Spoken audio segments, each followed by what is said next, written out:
আচ্ছা, নেক্সট পার্টের ভিডিওটা মানে আমরা সমস্ত বাজারগুলো করে এসেছিলাম, পরের দিন ঈদ ছিল আর সেই দিনকে রান্নাবান্নার প্রস্তুতি চলছিল।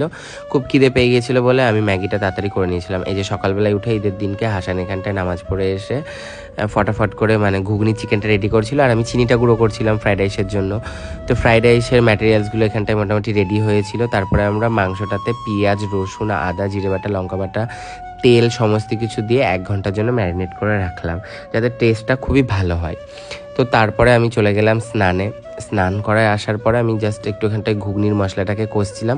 সমস্ত রান্নাই আনি করেছিল, আমি একটু হাত দিচ্ছিলাম। আর তারপরে খুব খিদে পেয়ে গিয়েছিলো বলে আমি একটু ঘুগনি মুড়ি খেয়ে নিলাম। আর তারপরে ফ্রাইড রাইসের মশলাটা রেডি করছিলাম এখানটায়, আর সেই ফাঁকে ফাঁকে আড্ডা মারছিলাম। আর এই যে এখানে পায়েসটা হচ্ছিলো আর হাসান খেয়ে বললো ওয়াও টেস্টি হয়েছে। তো আমিও একটু খেয়ে নিলাম, এই যে রুটি, ঘুগনি, পায়েস।